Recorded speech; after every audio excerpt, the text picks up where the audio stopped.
welcome to the Stache Club Wrestling Podcast. We are post-Mania and post-Rumble, Raw after Rumble. You know what I mean? Yeah. Welcome to the show, Hello. folks. Hi. Thanks for being here. My name is John. My name is Dante.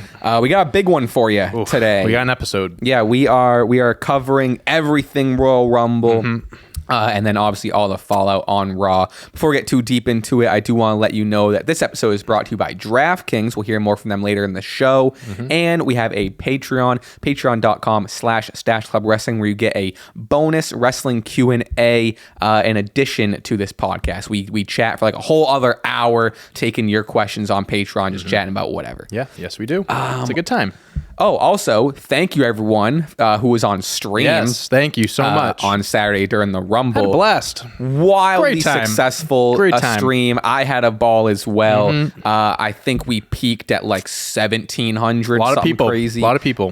Yeah, the chat was going nuts. It was a watch party. I'll tell you that. It was definitely a watch party, and they definitely saw our reactions to what happens that we will get into. But no, it was a lot of fun. We appreciate you guys for watching with us. We hadn't live streamed in a minute, so I was like, I guess in almost a year or exactly a year together, and so I was like, yeah, like I don't know, like I'm sure it'll do fine. Like my expectation for the live stream was like it'll be solid, but it won't be like crazy. You gotta have lower expectations so you don't let yourself down if you're expecting a lot. And then all of a sudden we crossed 1,000 pretty early in the show, match. And then like peaking at 1,700. It was crazy. It was a fun time. So thank you everyone. We're definitely, we have a lot of plans for the future in terms of just like, the look of things and including live streams and other stuff. So a lot of stuff coming your way. Keep your eyes peeled. I guess without further ado, let's just dive in here. All right. Let's start out with the Women's Royal Rumble match. All right. I have a lot of notes here. I think the best way to do it is just kind of like, I'll say a note, whatever catches your ear, we chat about it. Obviously it's the Royal Rumble. There's a lot of stuff that happened.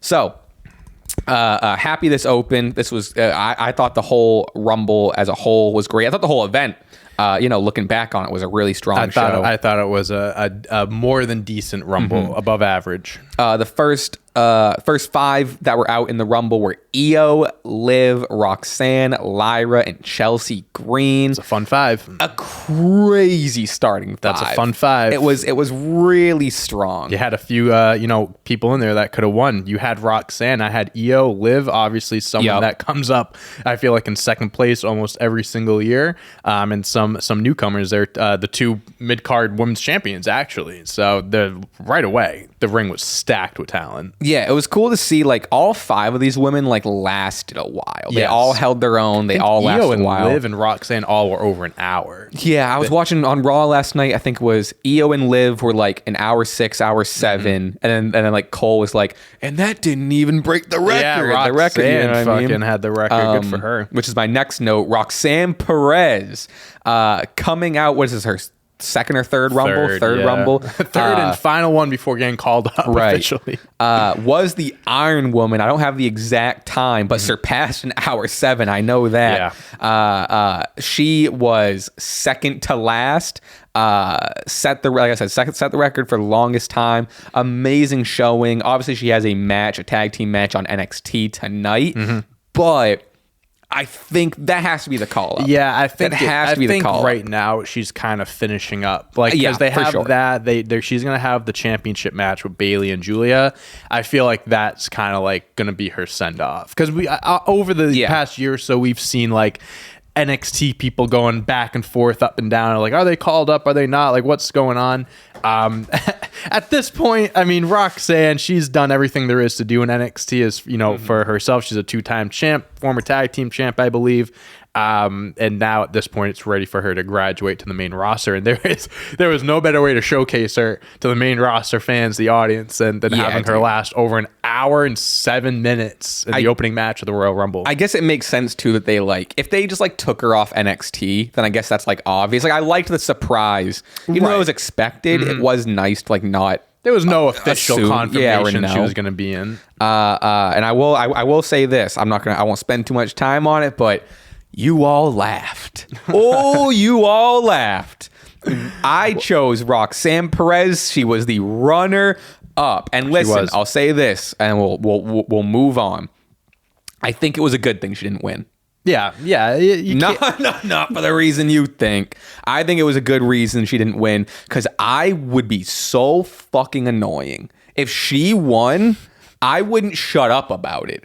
This whole podcast episode would be, everyone. So it would have been even worse if Penta won. Genuinely. So for the sake of you and for the sake of the audience, and for the sake of what's going on here, thank God she didn't win, because no one would hear the end of it until next year's Royal Rumble. I appreciate it. Next year could be her year. Next year could be her year. But great showing for her. Either way, it was great. Yeah, joking aside, it was awesome. It was really cool seeing her, going, having face-offs with, superstars. She was last with Charlotte too, so that felt like a big deal. Like, obviously she got eliminated by Charlotte, so that's okay. Like, that makes sense. And she's 24, 23, something like that. I had 23 in my head, but let's unreal. Even if she's like 25, she's definitely a few years younger than us. That's for sure. Oh, no, that should probably Roxanne WWE. Roxanne. She's 23 and turns 24 in November. So she just turned 23. That makes me sick to my stomach. Oh, I definitely thought she was closer to like 24, 25. That makes me sick to my stomach. Yeah, two-time NXT champ, former NXT Women's Tag champ. To be 20. Was the inaugural ROH Women's World Champion at like 18, 19 years old. Yeah, she's fucking crazy, dude. Yeah, she has the rocket straps to wear. Yeah. That's unreal. Yeah, it is. All right, we'll move on to some more notes here. Lash Legend was in there, as well as Jada Parker. Jada Parker looked great, but like specifically Lash Legend just felt like a star. Yeah, she's been featured on the main roster a lot the last few months with Metaphor, her tag team. So it was cool seeing her kind of get that solo appearance in the run, in the Rumble. And then you had other NXT superstars as well. But yeah, I liked her. I'm happy she got an appearance. Had some cool face-offs. It was like unexpected. It was cool. It was unexpected, but I was all for it. It was nice seeing her. I wish Maxine Dupree lasted a little longer, but happy, over the moon happy she got the shine she did. She eliminated Ivy Nile. Yeah. She got her spot in. Yeah. Which I thought was really, I mean, the crowd was so they're behind her. Yeah, the crowd was going crazy. They respect someone that you can tell works hard. And she's definitely improved a ton over the last year or so. I agree. And I think that's that's why we'd like to see her last on, because I feel like she's kind of earned that, and she can prove that she can be in there longer than a minute or two and kind of be I'm not saying she is a comedy act, but you know what I mean. She can kind of separate herself and be like, no, I can go for an X amount of time. Folks, your newest WWE superstar coming over from TNA, entering the Rumble. I think she was like 15 or 16. Jordan Grace, welcome. She's here to the show. She's here. She was a standout. Yep. She looked unreal. Her fucking I forget what they call the move, good, dude. But when she had 9 on her shoulder, and she did the spin, the roll. I forget what it's called. I read it last night, but yeah, I know what you're talking about. Man, he talked about someone that just showed up and fit in seamlessly. It's like she just she was in the Rumble last year, so it's she's had some experience, but like she just showed up and she was just a natural. Like she just fit in with everyone, and she just obviously stood out. Like we said, she is a motherfucking beast. She is crazy talented, crazy. And I'm glad.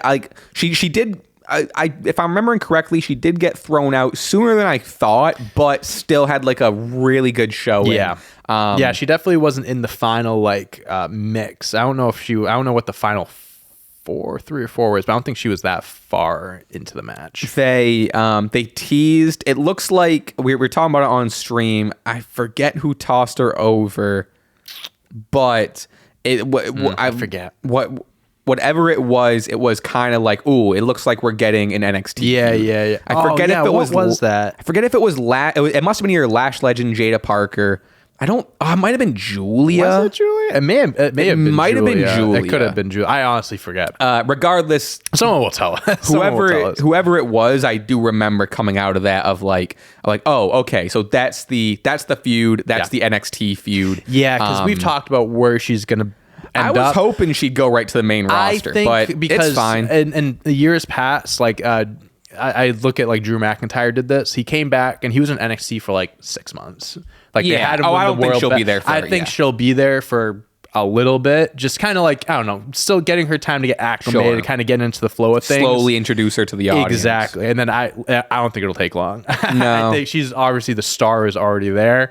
Just build her up a little bit and then she'll be ready to go. Alexa Bliss returned to a massive pop. Huge pop. And I read that apparently she signed the contract that morning. Yeah. So there are some reports, there was some truth to it that every single time. Alexa, stop.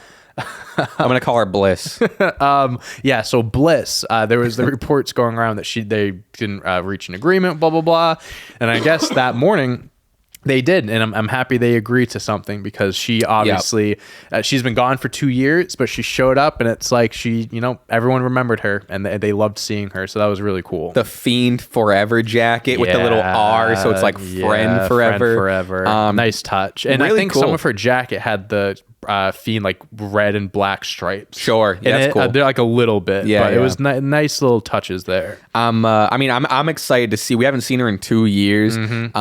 She looked good in the ring. She was fast. She hasn't missed a step. Liv eliminated her, so maybe there's that could be the feud, something there. But yeah, I'm excited. We didn't see her on Raw, so maybe SmackDown. I don't know. Considering Raw got AJ, maybe SmackDown I don't know gets if Alexa. they announced yet what brand that she'd be on. But either way, I mean, there's a lot of new face-offs, a lot of new matchups for her. 2 years is a long time, so there's a lot of new people on the roster for her to have matches with. Stephanie Vaquer and Julia enter real towards the back. Nice little surprise, especially holding out for. She's the NXT champ. I was definitely less sure, because it felt like she doesn't need it, but also like you're like the NXT champion's in it at this point every year, so it makes sense. And also we had Jada come in, Lash came in, so we had like some lower card NXT talents. I was like, okay, like we're getting our NXT fix, but it was cool seeing them show up later on, and then they had their face off, they did things, whatever. So that was a nice little entry for both of them. And I liked that they had face-offs with like the main roster, and like you said, that it was cool to get like more of the storytelling with what's going to be an upcoming NXT feud of their little face-off and whatever.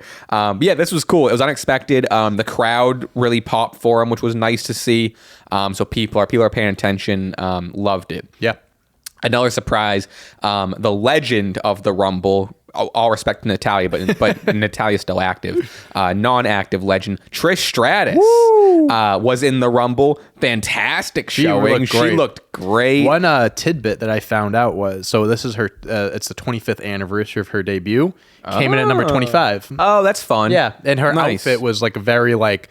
It was like was it reminiscent of her debut outfit when she showed up, just like a gear version of what she showed up in. That was a cool little Easter egg. She had the cowboy hat too, right? Yes. So I hope it wasn't a one-off, because she had a little run last year and she was great. So it would be nice to see her involved in some story. The her and Becky and Zoe Stark. Wow. Yeah. Feud like ended weird, so it would be kind of cool to get like one more solid run. Yeah, I agree. Like she put Zoe over, like they did the thing where Zoe attacked her and that's how she like got written off. Right. But, like that was kind of, I don't know. That's not the last I want to see of Trish Stratus, as in a feud or a last match or something. And considering her and Becky had that like really great steel cage it was match. Awesome. She definitely, if she wants to go, I'm sure they're more than happy being like, whenever you want. And it's their the 25th anniversary of her debut. Maybe she'll have a retirement match, one more match. Yeah, that's really all I'm thinking. They're in Canada for Elimination Chamber. I know it's kind of like quick notice, but like that would be the spot. Make sense. But I hope we see her again. All right, what do we have next? Charlotte came in at 27, Nia Jax at 29, and they're returning Nikki Bella at 30. Charlotte obviously coming in, winning it at 27, winning you a pack of cards. Yes, she did. For anyone that wasn't in the live stream doesn't know that, I was in like some sort of raffle prize thing, or if you got a random number from the Rumble, if the person that came in at that number won, you get like a trading card pack. So I was lucky enough to have Charlotte coming at 27, and win me some cards. Nia, I think my couple of my takes here were, which we were kind of talking about on the stream again. Excuse me. I think Nia could have entered way earlier, especially because they did the 29's late. I mean, they do it every year as Nia's the monster and she throws over a bunch of people and blah, blah. I think if you really wanted to do that, put her earlier and throw out some mid-carders. Sure. Because that led to this spot that I'm curious your thoughts on it. We both kind of seem, at least speaking for myself, I was pretty disappointed in it when it happened. We would like to take a quick pause in the episode to tell you about our sponsor today, DraftKings. Have you played Pick 6 from DraftKings? What are you waiting for? You better get on it. It's Super Bowl 59, the last time to play NFL Pick 6 this season. As the official daily fantasy sports partner of the NFL, DraftKings does fantasy sports like no one else. Play for better payouts on Pick 6. It's super easy to get started. Select 2 or more players, choose if they'll have more or less of a stat like touchdowns, yardage, sacks, and more. Pick 6 is available in most states, including Missouri, California, Texas, Georgia, and more. And DraftKings is making it even sweeter for first-timers. New Pick 6 customers play $5 to get $59 in Pick 6 credits. Win more cash on Pick 6. Download the DraftKings Pick 6 app and use code STASH. That's code STASH for new customers to play $5 and get $59 in Pick 6 credits. Only on DraftKings Pick 6. The crown is yours. Gambling problem? Call 1-800-GAMBLER. Help is available for problems gambling. Call 888-789-7777 or visit ccpg.org in Connecticut. Must be 18 plus. Age and eligibility restrictions vary by jurisdiction. Pick 6 not available everywhere, including New York and Ontario. Void where prohibited. 1 per new customer. Bonus awarded as non-withdrawable Pick 6 credits that expire in 14 days. Limited time offer. See terms at pick6.draftkings.com/promos. Now back to the video when everyone got fucking eliminated at once. Yeah,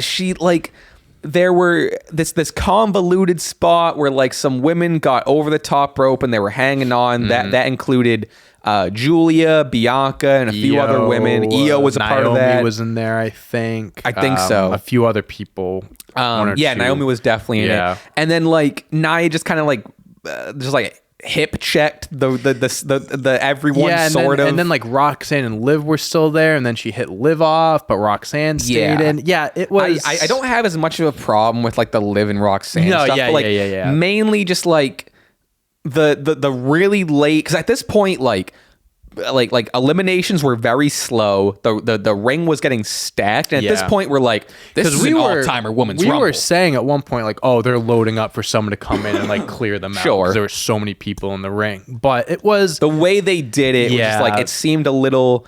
I don't want to say lazy, but it seemed easy. No, you can say lazy. It's an easy way to just get 5, 6, 7 people out and make one person look dominant. And they knocked out, like, let's just say 4 for the sake of argument. All the big contenders. 4 of the big contenders that would have been destined for at minimum Final 4 in like an Iyo, Bianca, Naomi. Sure, yeah, absolutely. And then and at that point, the most prominent name in there was Charlotte. After that happened, it was like, oh, Charlotte's winning. It was Charlotte, Nia, Roxanne. It's like, as great of a showing Roxanne was having, I didn't think she was going to win. And Nia's believable, but like, I don't think Nia's going to throw over a returning Charlotte Flair to win this. So that genuinely my biggest gripe with this match was that spot. It's the only blemish. I have no issue with Charlotte winning. I genuinely don't, because it's a comeback.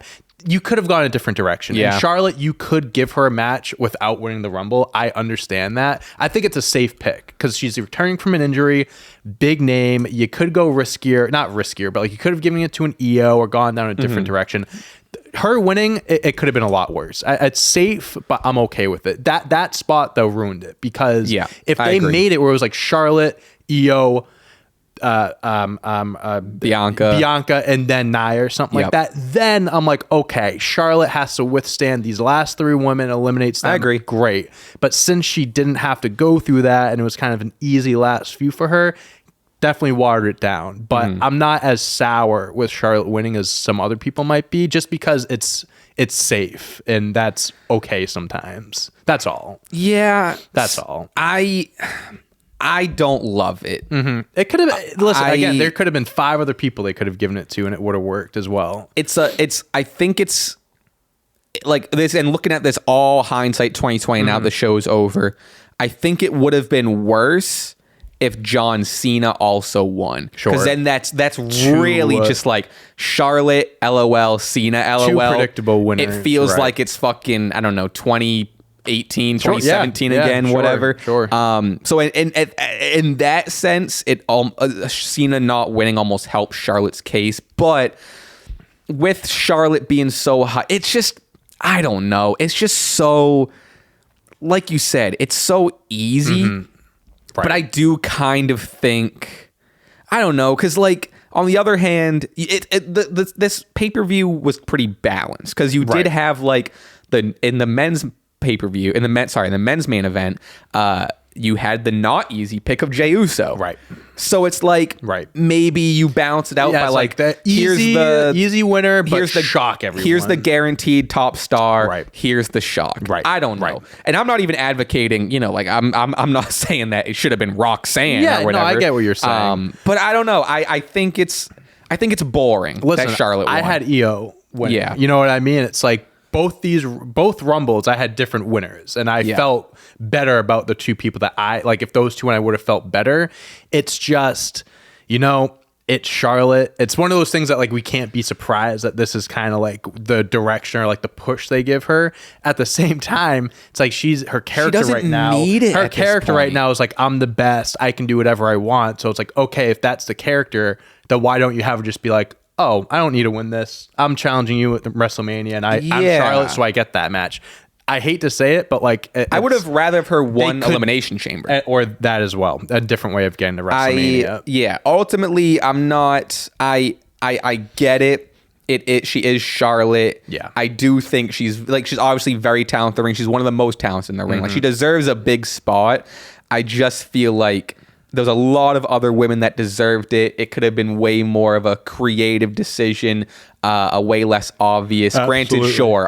Does that mean there are two swerves with Cena and Charlotte being the favorites? Whatever. Right. No, I'm so I agree with that. In the sense of it of being, I don't want to use the word safe, but like locking in your star win. I get it. I'm fine with it. I'm cool with it. Ultimately, I'm like, it's kind of boring. Thing is, I'm okay with it. Like, I'm okay. I would have been a lot more thrilled if it was someone else, but I would have also felt like there could have been a worse winner. You know what I mean? But here's the thing, too. I don't want to see her beat Tiffany or Rhea at Mania. Yeah. You know what I mean? Well, she doesn't have to. If she faces Tiffany, she definitely will win. If she fights Rhea, I don't know. I don't think that's a guarantee that she could win. Because I kind of had I had some of these notes more planned for when she did her promo, which we'll talk about the promo. But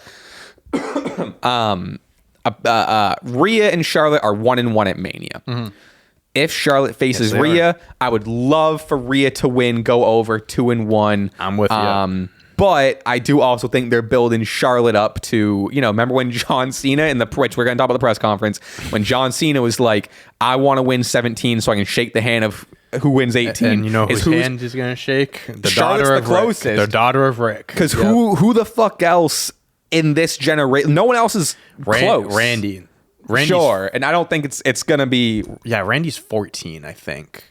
Okay, but still, he's not in a position. He's not going to get 4 more. Where he's going to be winning in the world championship picture for the next 5 years of his career. No, I'm with you. I don't know, and I'm not a Charlotte hater by any stretch of the imagination. Like we're going to talk about. I was shocked that she got booed on Raw. I am pretty shocked about it, especially. Not shocked that she got booed, but shocked because she got booed by what promo she was giving, which we'll talk about it. But I don't know. It's not more controversial than the men's win, but I know you say you don't want to use the word, but I just think Triple H was like, safe pick. Charlotte's already a star. We get her match at WrestleMania, then we work with everyone else after. That's literally what I think it was, especially because of the men's Rumble and what they had going on there. I think he was like, all right, let's make this one a little bit more calm and stuff. I feel like they could have been shocking too. Like this women's Rumble was probably the best women's Rumble period. I think it was all-timer Rumble in general, and it just feels like they were so close. Yeah, and it just feels like with the Nia spot, and then in my opinion, Charlotte win kind of. It really kind of dampened it a little bit. And I have the same feelings about another match maybe that we'll get to later on potentially, but not as much. But yeah, we'll get into it later. The last bit we have here is Nikki Bella was 30, which people are also weren't hyped about. People, I think I said this on the live stream. People were upset that it wasn't who they wanted it to be, and not that it was Nikki. Exactly. That's what the thing was. Because Nikki at 30 is fine. That's a return. That's a big name. Whatever. Right. Nothing wrong with it. But the whole AJ Lee fucking discourse was really just driving people to believe she was going to be there. Yeah, people. I mean, there was it was AJ Lee, Asuka, Becky. Were you saying Jade? Jade. I was shocked Jade wasn't in there. There was a lot of 30 entrants. I think people were just expecting something different. I think, which I agreed on. I'm curious if you still agree with it. I think the move was swap Nikki and Bliss. I agree. That would have been, because Bliss was the big, Nikki's the returning legend. That's great. But we also saw her 3-4 weeks ago, and we've heard all these reports that she wants to come back to the ring. So Bliss, I think, would have been way better, especially with the 30. Reports that she's not re-signing and they're far apart. How are coming to 21? It's it is cool of 21, and you have a random return. That's cool and that's exciting. But in this case, that could have been Nikki. It could have been Nikki. That would have worked just as well, and it wouldn't. I don't think people would have turned on Nikki as much, because it's you're not, but you're not wasting. You're not putting her at the 30 spot. Where Alexa Bliss comes out at 30, people wouldn't.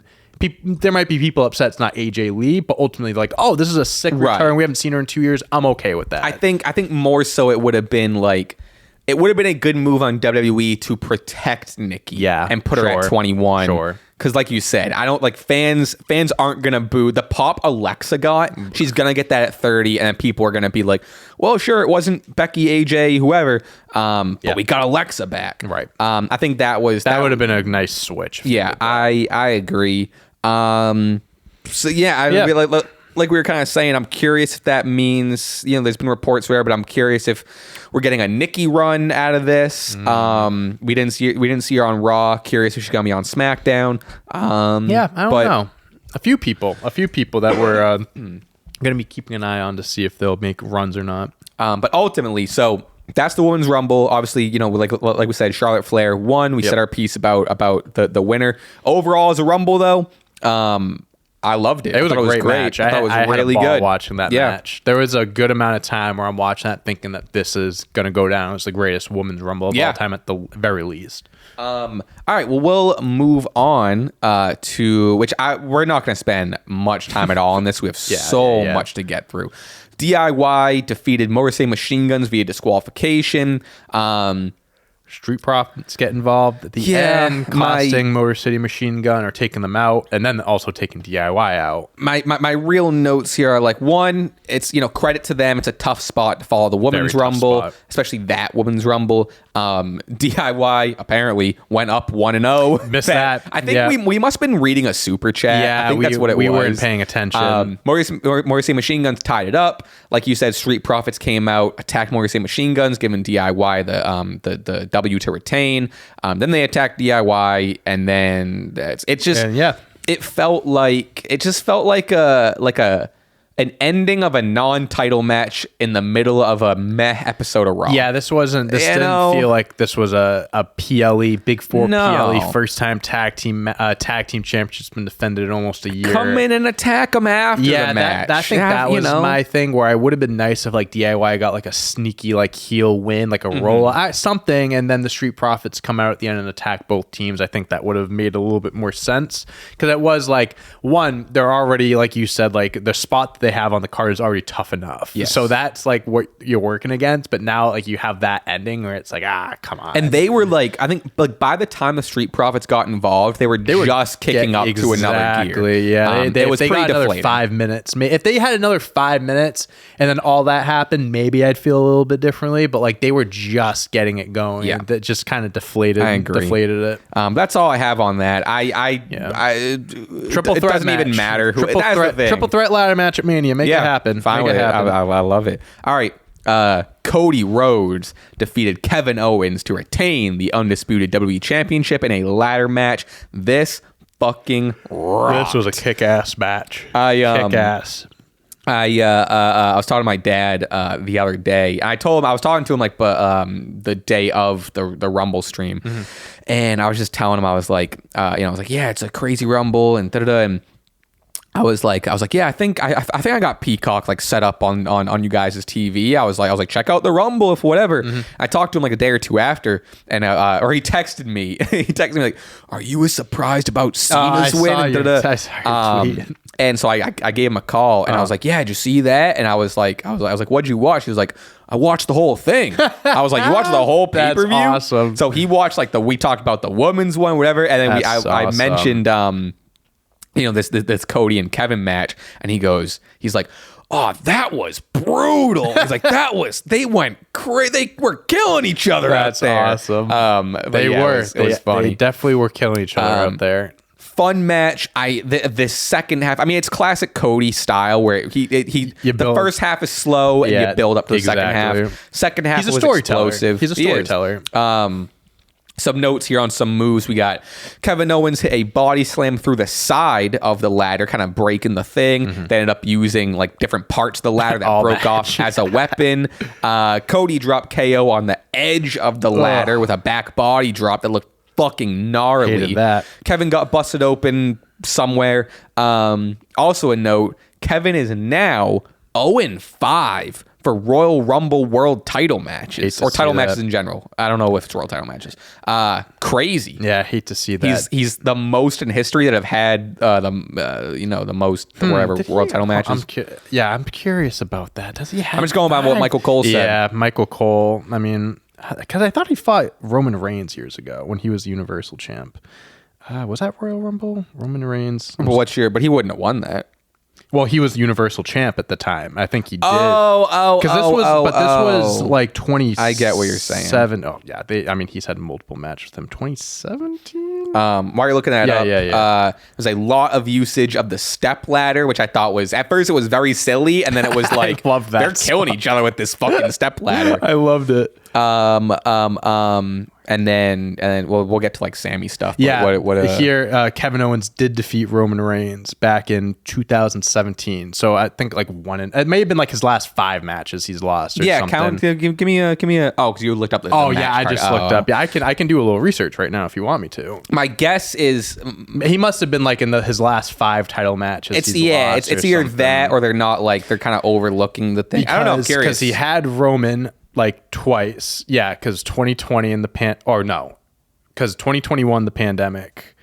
2020. I'm getting all bunched up. Anyways, he's lost a lot. Point being, if that stat's wrong, no one get on my ass. That was from the mouth of Michael Cole. Get on Michael Cole. So, anyway, he doesn't have a good record at Royal Rumble. That's the point. Sami Zayn came out in a black hoodie, third black hoodie of the night.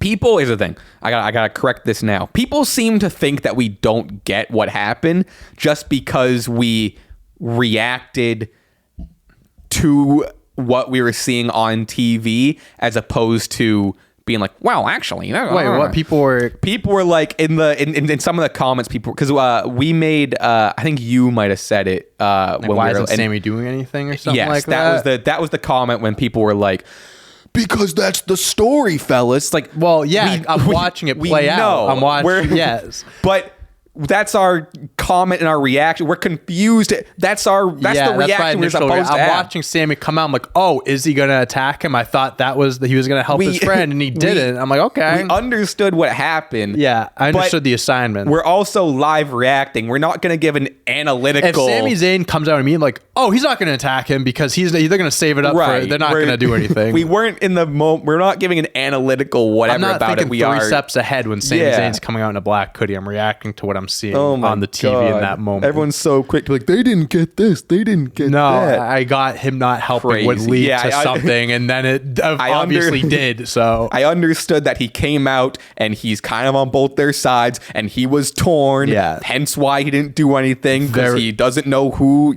side to take. Very much so understand that. We understood it big time. But thank you for correcting. So Sami came out, and then 2 hour confusion because we didn't know what was going on. We didn't do anything. To end the match, Cody hit KO with an Alabama slam through the for lack of a better term, I choose the word perched ladder, which took KO out. Looked fucking brutal. Yeah. The way he was just like folded up for the rest of the time. Yeah, it looked like he killed him. Genuinely looked like he killed him. Cody climbed the ladder, grabbed the 2 belts, bada bing, bada boom. Started at the almost nearly very top. The ref had to hold the ladder. Yeah, he got like, I don't know why he went so I'm like, Cody, you high. can go down 2 steps, bro. You're good. The final shot, which was a masterpiece. Cody standing tall with both the belts, holding them over a bloody Kevin Owens with a consoling and concerned Sami Zayn. Crazy last visual there. Really, really good. Yeah, and I obviously, love that. we're going to talk about Raw a little later, so that, we got a lot more Sami, Kevin Owens stuff. Yes. Which made this moment even better, because Sami didn't pick a side, but he was definitely consoling his buddy Kevin. He was there for Kevin. Big time. And he was concerned at maybe who Cody's becoming. And a lot of the narrative I'm seeing coming out of this is Cody looked pretty not giving a shit. He didn't care about his former friend or his maybe current friend, whatever, Sami is up in the air. Is this the start of a more heel Cody? Hey, I wouldn't mind if they start leaning into it a little bit more. I'm not saying they got to go full blown. I definitely think, you can build up to that. But hey, if we start seeing little pieces of heel Cody here and there, or even if like in the matches, a little more intensity, a little bit more, aggressiveness, danger, being a little bit more dangerous during matches, hey, I'm not going to complain. I'd love that. This is me jumping way ahead, because obviously right now we're kind of being fed Gunther Jey. That's the assumption. Sure. But I would love heel Cody versus face Jey. Listen, man. We'll get into the men's rumble in a minute, but like, there's no lock. There's no lock, especially as we learned on Raw. There's no current lock for either guarantee, men or women's. You can assume something because they're on the same roster or whatever, and the same brand. But no, we're 2.5 months away from WrestleMania. We have plenty of time. But this overall, this match, fucking great. I mean, what a card. Obviously, like we weren't excited about or happy with how the tag match ended, but like the match was still good. It was a good match. This was, I mean, like, I was kind of thinking about it of like, every single, at the end of the year, we kind of rank the pay-per-views, whatever. I got to remember how good this pay-per-view was, because you know what I mean? It was really fucking good with this match in between the 2 Rumble matches. And then like we finished this match and we were like, we have an entire men's rumble. Yeah, you would have thought that was the fucking main event of the show. Yeah, okay, it was a great match. Men's rumble. Here we are. A lot of notes. Same thing as the women's rumble. We're gonna just go through them and chat. Number 1 and number 2, Rey Mysterio and Penta. Makes too much sense. This was fucking crazy. Made too much sense. I loved this. Yeah, that was God, such an unbelievable start. And then obviously we're not going to touch on it too much, I guess no pun intended with the word touch. Controversy, whether Penta's 2 feet touched. No replay, but we commentary. Didn't get a good camera angle. We didn't get a good camera angle. Commentary said 1. Who are we to not say believe? Say one. Yep. Holy shit! It was 2. Say 1. Oh my God! Say 1. Don't cut the camera. Don't cut to the camera. Really tough. That like genuinely, it like I don't know. I don't know what it was. It was pretty dang close to 2 if it wasn't 2. Regardless, I felt like I got punched in the gut. Yeah, you were kind of deflated after that happened for a few minutes. Because I'm so happy for Penta, and it's just like, I think you can tell he's a little nervous, and he had that, I forget during which match it was. I think it was the Chad match. He kind of had that like little bit of a botch with like that little like bottom rope springboard leg drop. Didn't nail that, and then to come out in the Rumble, and then if the 2 feet touched, it's just it's tough, and I felt for the guy. It is tough, but at the same time, like they had him be the Iron Man this match, which is actually crazy. Yeah, so it's like they were like, okay, like we're just gonna obviously they have to brush past that and keep going. That's my plans. That's my point. Is I that was my fear. No fear. That was my fear. That was my miedo. Yeah, is miedo the word for fear? I have no fucking I'm not clue. sure which word, or I guess sedo is no. So sedo, miedo. So I had some miedo. I haven't taken Spanish in a long time. I don't recall. I had some miedo. I'm probably using that totally wrong.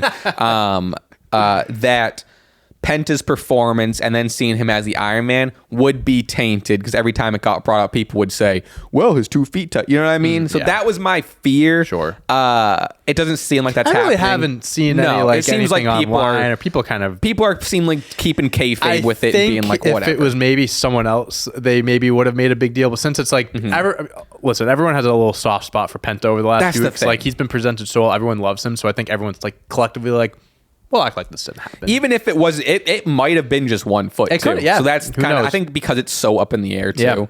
Yeah. Hey, listen, in the history of wrestling, like The Rock won the Royal Rumble when his feet blatantly hit the ground first before the big show. And like, shit happens. You know what I mean? It's just, you work around it. I think it was the 97 one. I only noticed I rewatched it. He got fucking tossed out. But the ref didn't see it, and then he slid back in. There have been some shit that they've done over the years. So it is what it is. We'll move on. Carmelo Hayes had a solid showing. He attacked, or it was all right. He honestly got tossed out way quicker. He could have had a much better showing. I agree. But on the way back to the ring, Tozawa came out. Carmelo attacked Tozawa, leading to Triple H to put Speed in the Rumble. At first, biggest eye roll of the night. I was big anti. I was not really for big it. Anti-streamer in the Rumble. And then, which I also get why Kai wasn't in it, because he was at the Grammys the next night, apparently. Okay. Yeah. And then earned the respect of everyone in the building, everyone watching, us two on the couch. Millions of people that liked his tweet and his videos and stuff. Hits a backflip. And then Braun, I call it the super spear just because he runs the ropes. I don't know if that's actually what it's called, but hits the ropes going fucking 40 miles an hour or whatever. Hits Speed with the craziest looking spear. And WWE, you know how a lot of times with for certain moves, they don't show like the full impact and they don't show whatever. They are showing nonstop the full impact. Yeah. I'm still shocked that this happened. I can't believe it. Again, like when it comes to something like this and like celebrity appearances, like over the last few years, it's been a little different. Like we've had celebrities like Baboon, Logan Paul, Bad Bunny, even Johnny Knoxville, who come in and they perform well and they pay their dues, whatever. Right. So it's like we talk about like they're gonna have Speed there, they're gonna have Kai there. It's like, are they gonna be in the Rumble? I don't like the idea of them taking a spot from someone that is a full-time wrestler, whatever.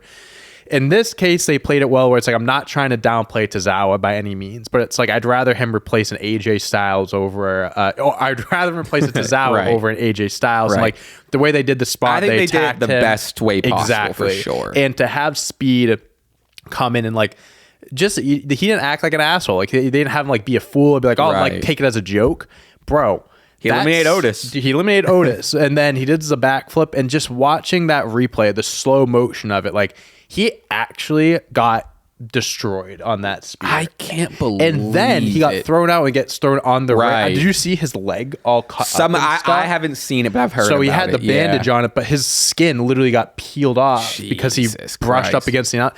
Good. Listen, I all credit to him. Yeah, flowers to him. That was crazy. For him to go in there and do that. That takes a lot of props to him. So that's hard. And this is like the beautiful thing about wrestling is like it looked. I mean, like 1,000%. That looked fucking. It that had to have killed. Oh yeah. Obviously, Braun Breaker is of the utmost professional, and I'm sure, I don't know what it is as someone who isn't a pro wrestler. I don't know what I'm sure he grabbed him in a way. Or I'm sure it was like, okay, Speed, take it from this angle. Sure. And Braun Breaker grabbed him and put him to the mat in a way. If you watch it, he kind of took it from the side and not like straight in the front, because he was kind of turning around. So he takes it from the side. You can almost see it's less of like. It's not like Braun, a tackle. It's less of Braun going through him, and you can kind of almost see Braun like grabbing him and putting him to the ground. That's Braun playing football there. That was Braun playing football. And I think you got to give all the credit in the world. I mean, to both of them, obviously, but like it's like I said, that's the art of wrestling, is like Braun made that look so fucking impactful. And again, I'm sure it still hurt. Like, I wouldn't want to take it, regardless of how safe it was. But I'm sure Braun made that so safe and so whatever. Genuinely. But still, like, the fucking impact, even just like watching the replays. Watching his head, like, go back and stuff. Getting hit initially with the whiplash, and then, like, obviously, like, hitting the mat, you tuck your chin, you whatever, but, like, his head definitely hit that fucking mat. Big time. Yeah. I am still shocked. And then, like you said, it led into, like, him getting tossed over. Otis, like, on top of everything, still got fucking tossed over the announce table. I think it worked. I think it worked out for both sides because they got that, and then, like, the viral moments. I think I saw a tweet. I saw a thing that said,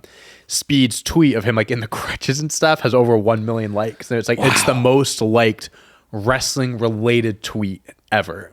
I don't know. That's crazy. I don't know, like, how you look into that or whatever, but that's what I was seeing. But it obviously went viral. Like, it was, I think it was their most viewed clip, like, after the first 12 hours of the Rumble. Like, hey, they got something out of it, and they probably got a few new eyes on the product too. So we got Jacob Fatu out there. He looked like a monster, but not as much of a monster as much as we wanted. Yeah. Who did he get eliminated by? Do you remember? Braun Strowman. Oh, right, Strowman eliminated. He fought at the house show didn't love that. Ago. Yeah, that didn't make sense to me. It's like Jacob beat him, and it's like you can do the whole, like, 50-50, but he beat him, so you guys look back. But, like, I don't know. You want to make Jacob look as big of a star as you can. If he eliminated Braun, that would have been a huge elimination. So. I think he did end up getting, he got 4. I don't know how many. He got a few eliminations at first. I don't know how many Braun got. I don't know if Braun and Jacob got 4. I remember seeing the number 4. Roman got 4. I know he had 4 because he came in and eliminated a bunch of people off rip. I don't know if that was like the most. I'm not sure. For some reason, I don't know. I remember seeing that, but I could be wrong. Regardless, I was expecting Jacob to, as much as we were saying, like, Braun was going to be the biggest eliminator, we kind of, like, after seeing Jacob end that episode of SmackDown, we're like, oh, Jacob's going to run this Rumble. And he didn't. It was like, all right. It would have been cool if, like, you had an elimination where, like, you needed multiple people to throw him over and stuff. It was like a simple Braun threw him over. And I get Braun's the big guy and whatever. But, yeah, I think that could have been done a little bit better.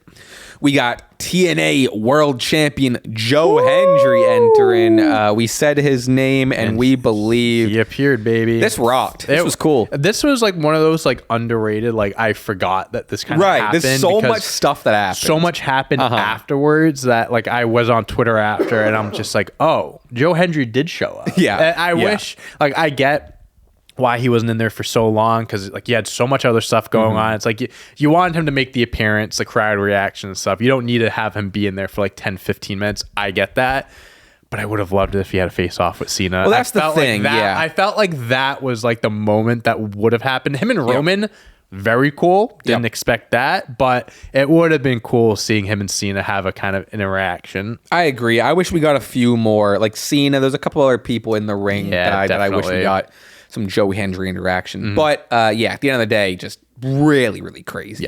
And then, like you said, Roman came out one after Joe Hendry at like 16, 17, whatever the fuck it was. Wasn't expecting him that early. Way earlier than we thought. We got an AJ Styles return with his old theme song. Thank God. It was announced on Raw that for some reason AJ Styles will be on Raw, which I love, because I mean, this, AJ Penta, AJ Ludwig, AJ on Netflix, AJ Gunther.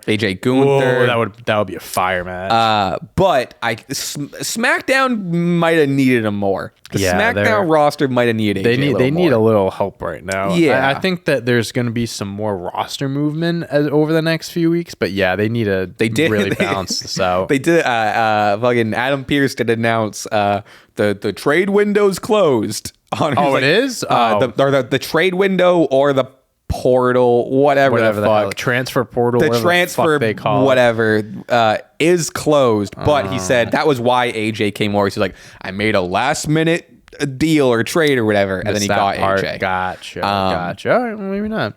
Cena and Punk entered one after another, and then I was trying to remember it. It was Cena, Punk, Seth.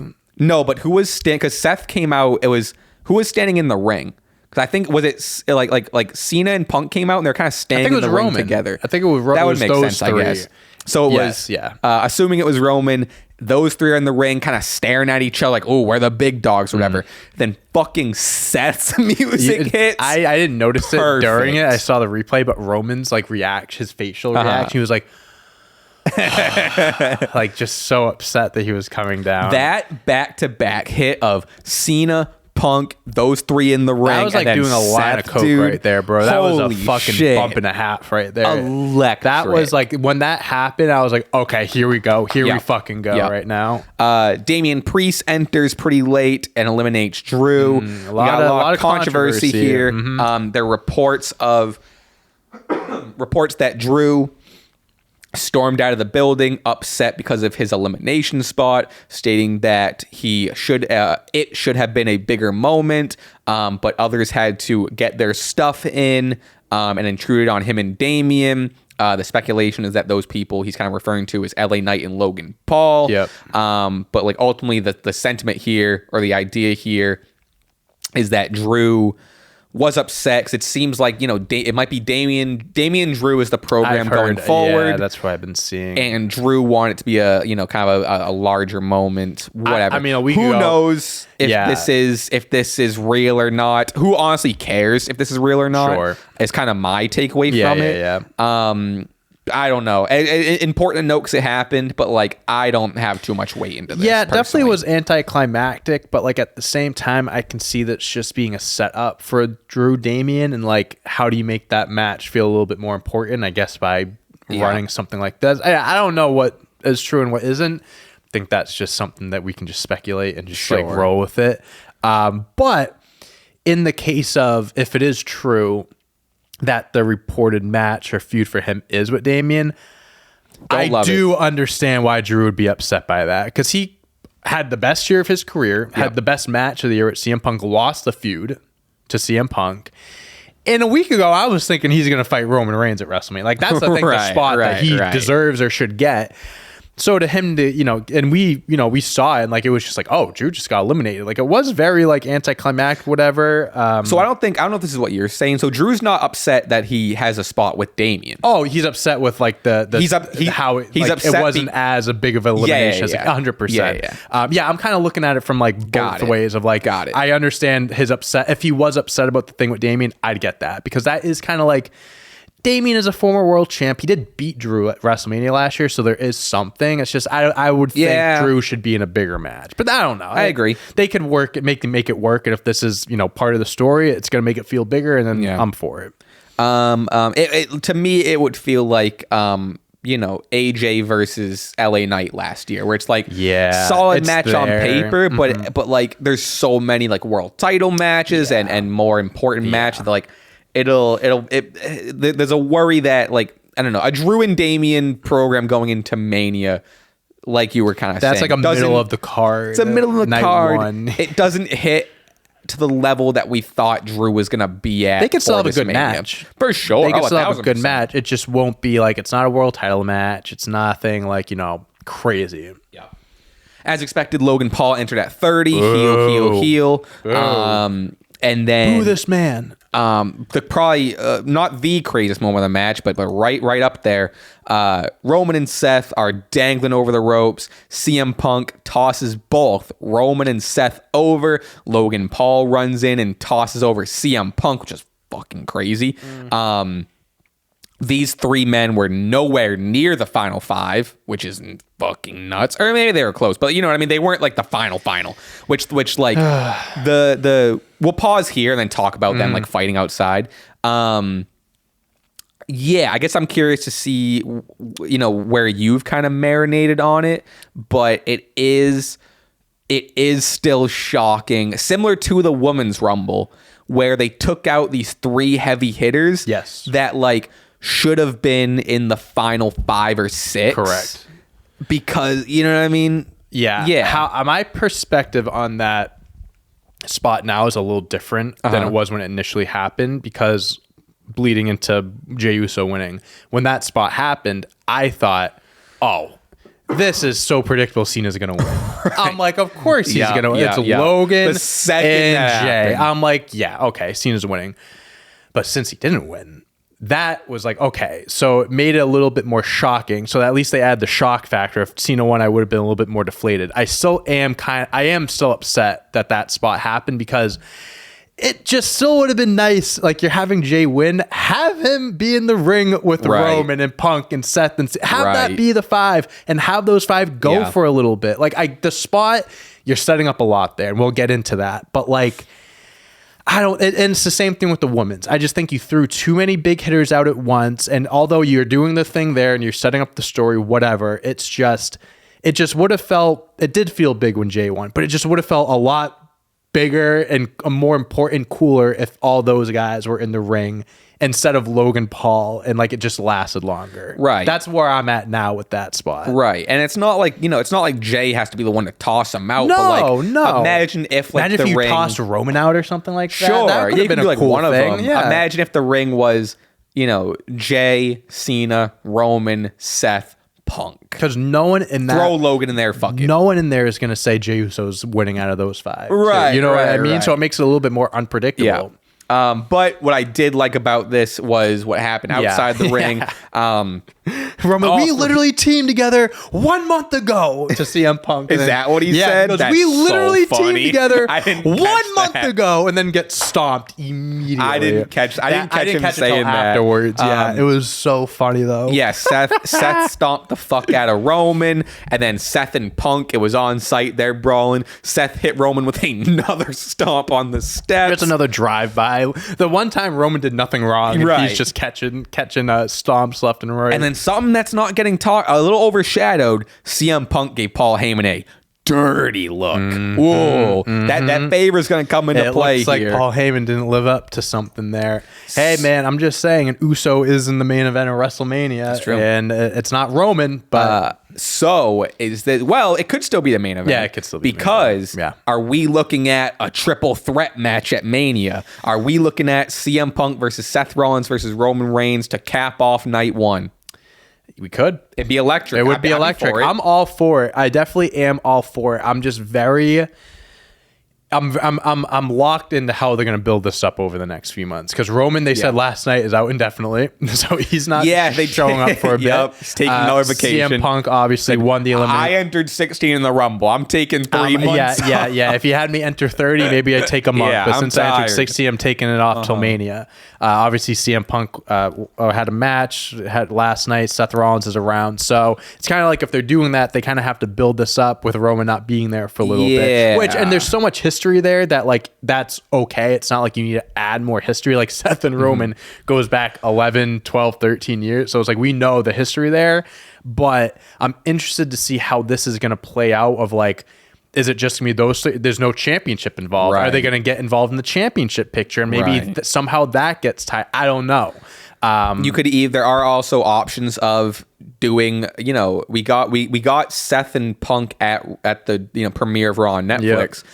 But I think our sentiment with that was like, oh, they have a better one in them, like 1,000%, big time. So I wouldn't like they could do the triple threat. They could just run back Seth Punk. They could do Roman. Seth, which I think, to me, I would prefer Roman Seth. That's where I'm coming from. Yes, I'm fine with the triple threat match. I'm not disagreeing with that. I just think you could do Roman Seth and CM Punk can still do his thing. And I don't know. I just like the idea of it was always meant to be Roman and Seth. And CM Punk being there, it's cool. You add another guy in there, but the stories don't they don't perfectly align. They don't perfectly. They do align, but they're not perfectly aligned. They touch. Yes. But like it's the Seth and Roman story, and then it's the Punk and Seth story, and then you have like the Heyman stuff, with Punk and Roman, but there are these two massive stories. Yes, and then what's the favor? The favor's got to be main eventing WrestleMania. So in that case, it's like, I just don't know how Paul can pull that Paul string. Like, are you just like, hey, give us the main event spot or something? I don't know how they'd pull that off. And like, if that is the main event, listen, that is a main event, but then it's like either Jey or Gunther isn't going to main event, and either Cody isn't going to main event. So it's like, now you're going to sacrifice a world title match. I don't know which one it would be, but I don't know. I also want to, I want to put pen to paper on this now with my 2 cents on this. if you main event night 1 at WrestleMania, that's not the main event. The main event. No, I'm with you. Night 2 is still the main event. I'm glad we're on the same page about this. That stuff kind of bullshits me because me too. In the history of wrestling, up until WrestleMania 36, there's been one WrestleMania main event, and I still look at like Roman Cody was the main event of WrestleMania 40. Yes, 100%. Not the tag team match. Agreed. That was the main event leading. That was the mini event leading into the main event the next night. That's how I've kind of perceived it. That was the final match of night 1. It was the final match. It's all one card. Yes, yeah, but it's split over 2 nights. 100%. Yeah, no, I've always kind of looked at it that way too. Of like, I don't because now it's like Sami Zayn, you're a WrestleMania main eventer. Like you're a main eventer. Jey Uso's a WrestleMania main eventer. Which technically speaking, did they close the show on night 1? They absolutely did, but I don't consider Sami Zayn or Jey Uso, no disrespect to them, because they earned that match to be that final spot. But I consider Cody Rowan being the main eventers from WrestleMania 39 and not the Usos versus Kevin and Sami. That I don't know. They leaned, especially last night on Raw, they lean on that so much. Like I feel like they've never mentioned that before, but like now all of a sudden like it's a huge thing. During the Jay Gunther promo, during Sami Punk. Which I guess it like for Jay's case, it's like I have something over you. Like I main evented WrestleMania. But like Sammy's claiming he main evented WrestleMania and Punk never did. Yeah, so if Punk main events night, because at this point Punk is not main eventing night 2. If Punk, quote unquote, main events night 1, now he's gonna go on and claim I did it. I main evented Mania. I wonder if like I genuinely wonder like to him like what he feels about like how he would, because he seems like an old school guy, and like that's always been like from the very beginning, like not even just like since he's come back, just in general, it's like main eventing WrestleMania has always been his dream. Right. So it's like, is he going to be content with you didn't main event night 1, right? But not you didn't main event the entire WrestleMania, because very like I don't want to say it makes it like very loose with the term. It makes it easier. Because now instead of like when WrestleMania was night 1, it's like who's getting the last spot. Now it's like, with night 1, like we saw at 40, you can have the World Heavyweight Championship go on first, and then the main event be some non-title hyped up match, which is what this would be. And so there's more opportunity, and it's like I said, I don't want easy is a crazy word. At least they haven't done it yet, but like I can't see a world where the night 1 main event to me is going to move me more than the night 2 main event. Right. You know what I mean? Like right. The night 2 main event. And why would they? Why would they do that? Why would you put your best match for the night 1 main event and not the closing to the weekend? Yeah. I know there's a lot of people that think differently, but I don't think we've ever stated that claim. Think we have talked about that, but I do agree with that. And then, all right, to finish up this out, we got John Cena and Jey Uso as your final 2, and then to a shock to the world, Jey Uso, and a shock to John Cena, we saw on his face, as a shock to the world, Jey Uso tosses over John Cena and is your 2025 Men's Royal Rumble winner. Yeet! Woo! Yeet! Crazy, dude. Listen, crazy. Shocking. I am so shocked. I'm still in shock. It's unreal. It's unreal. If you guys were in the live stream, you saw our reactions. John couldn't. He didn't know what to think. I didn't say anything because I was speechless. I never hated this. I agreed. I never had an issue with this because the Royal Rumble, right? Earlier in the night, we had the Star easy win, right? You give it to someone. To me, the Royal Rumble is an event, is a match where you can elevate someone to that next level. You can elevate someone who has been, maybe they have a main event nickname, but they haven't won a world championship, but they've won a mid-card title for a few weeks, but they're quite not at that believable level yet. They're bubbling. How do you get that person to the next level? You have them win the fucking Royal Rumble. And to the people online that are saying, no, because this Go ahead, no, please. I'm not stopping you. The discourse that I have seen from Jey Uso the last 2 days is actually jarring how bad and quickly people turn on him. We've seen discourse over the last few months or so about like, oh, he's not a great wrestler. He only has the three moves, the splash, the spear, the super kick, blah, blah, blah, blah, blah. Jey Uso is a fine wrestler. I don't think he's the most technically sound wrestler in the world, but I think he can definitely hold his own against big opponents. His match against Gunther at Saturday Night Main Event just a few weeks ago was a quality, solid match. It's not a match of the night candidate. You know who also wasn't the best in the ring, not to interrupt you? The Rock. The Rock. No, not in the war. You know No, what I mean? the Raw. Cody's not even the most like craziest technical wrestler, whatever. You know what I mean? Think people. And listen, there were a lot of other men in this match that could have won, and 100%. You could have set up their road for WrestleMania, and you set that up. I get that. But that's also too easy. You have Jey Uso win. That's the shock. Now it's like, Gunther, yeah, I mean, that's kind of like what it seems like. But who's he going to face? How are they going to get there? Like, we can talk about the promo and stuff later. But, like, him winning over a Cena, over a Punk, a Roman is such a memorable moment that it's like, we're going to look back. I think this Rumble, this match is going to age like fine wine to a lot of people that are looking at this like, oh, it was the greatest Rumble, but they had Jey Uso when they ruined it. They ruined it. Did you hear the fucking crowd when he won? Right. People love Jey Uso. To say that he hasn't earned this and that, because I put out a tweet saying he's like, now he's a main eventer, like, oh, he's been there for 15 years and now like they're doing this, like, he's been a solo guy. That's the point. You climb up. You climb up. He was a tag team guy for 10 years, started with the bloodline stuff, separated himself, turned to a solo guy, and now he became big enough. You reward a guy for the merchandise sales that are consistent, that has the biggest reaction every single week on Raw that he couldn't talk for 15 minutes.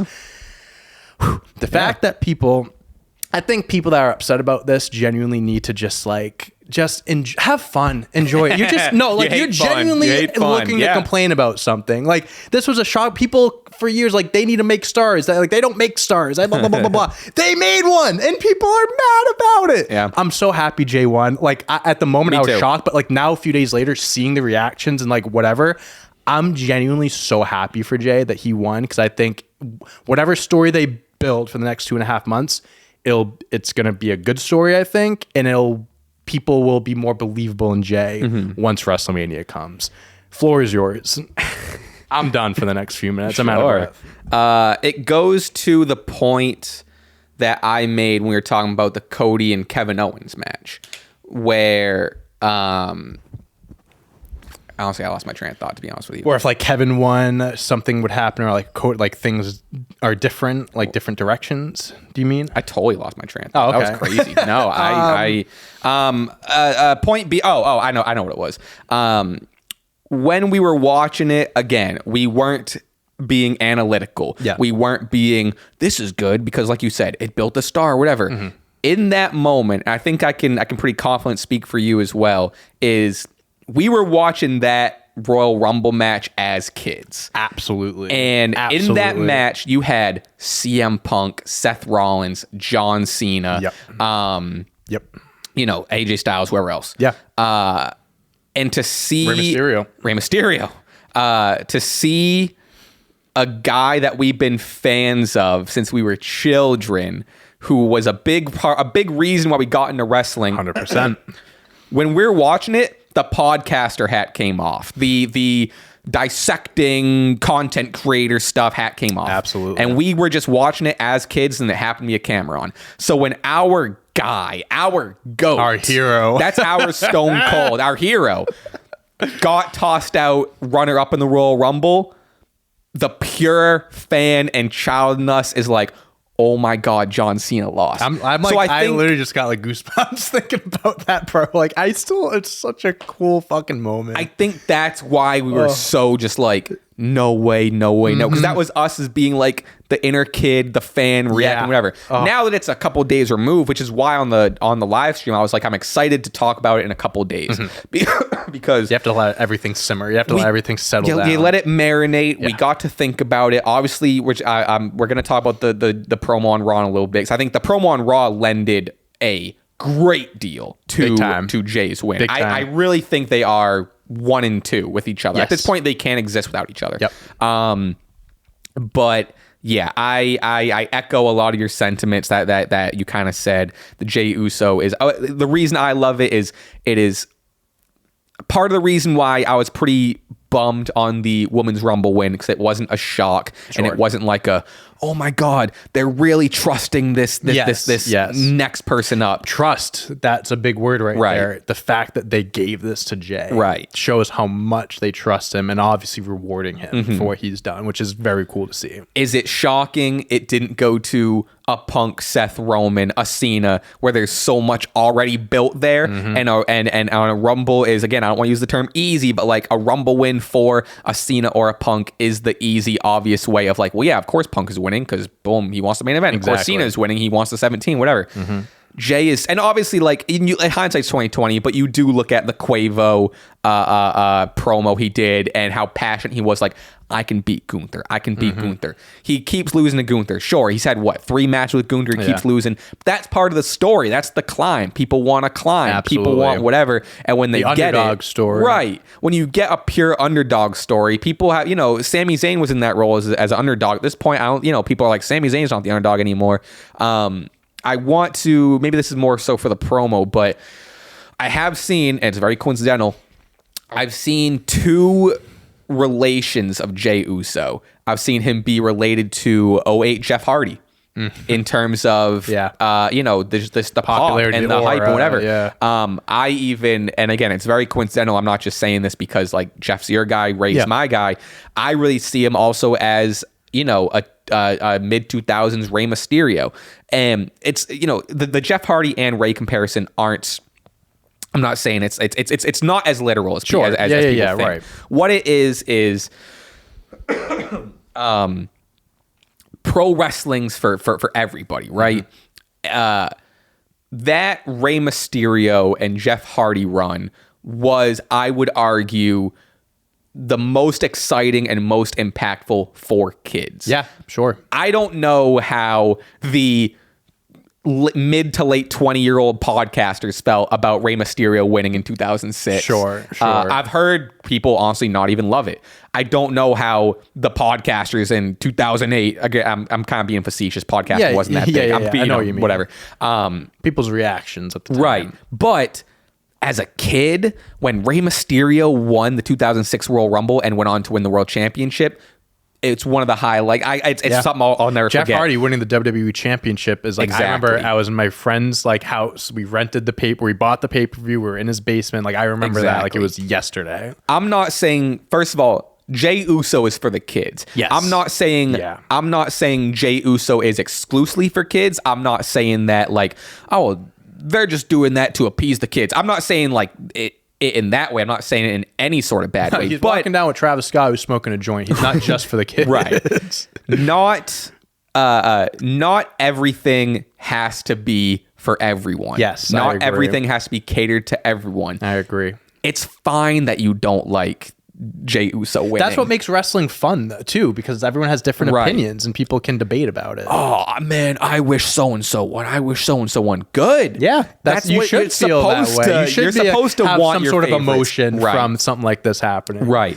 But that doesn't mean you rip on the guy that wins it. You know what I mean? There's a difference. Just because it's not for you, but it's for. And I think what I keep thinking about, and you made note of it a few times during the stream, is your cousin. You're saying is a huge Jey Uso fan. Yeah, my 6-year-old, who I was just on FaceTime with last night, and he's showing me all these wrestling moves that he's done. Like, he is the biggest Jey Uso fan. That's for him. That's the biggest fucking example where, in the same way where when I was a kid, I had a Rey Mysterio mask. When you were a kid, I'm sure you went to Halloween with the Jeff Hardy armbands, right? Absolutely. Kids nowadays have the Jey Uso yeet glasses. And people out there, you might not understand it. I don't like this yeet thing. I don't get it. What's all this? Who the fuck's Travis Scott? It's not for you. Yeah. It's not for you. You're getting it down to a T. It's for the young people, the younger people. It's for the kids. It's for the entire arena that are going ballistic. And for you know what? And like, to the point you're talking about, like the kids and stuff, like if I'm watching this event, like let's say I'm with my younger cousin right now, and it's John Cena, Jey Uso. I really want John Cena to win, but he really wants Jey Uso. If Jey Uso wins, I'd be like, you know what? I'm so happy that happened because he's getting something more out of that than I would, Right. And again, I want to be clear with to that sentiment is like me saying he's for the kids again doesn't mean like, oh, John Cena wearing Fruity Pebbles shirts. He's just a cartoon character. Right. It's the fact that like us sitting here can appreciate the fact that like, oh, Jay's the new Jeff Hardy. Jay's the new Rey Mysterio. Yeah, this era. That's absolutely amazing. Mm-hmm. You need that. You need that. And it's not like this guy just showed up. Right. You know what I mean? He's been doing it for 15 years. He became the right-hand man, set himself apart, and he's earned this. He really has. It's really like the more like I said during the stream, I was excited to kind of sit here and break it down, kind of like it's all I've been thinking about for the past 2 days. I needed a few days to kind of like just really think about what happened and and I don't want to dive too much into this. We're gonna move on to Raw in a second, but and we've made note of it before. I'm not saying anything new.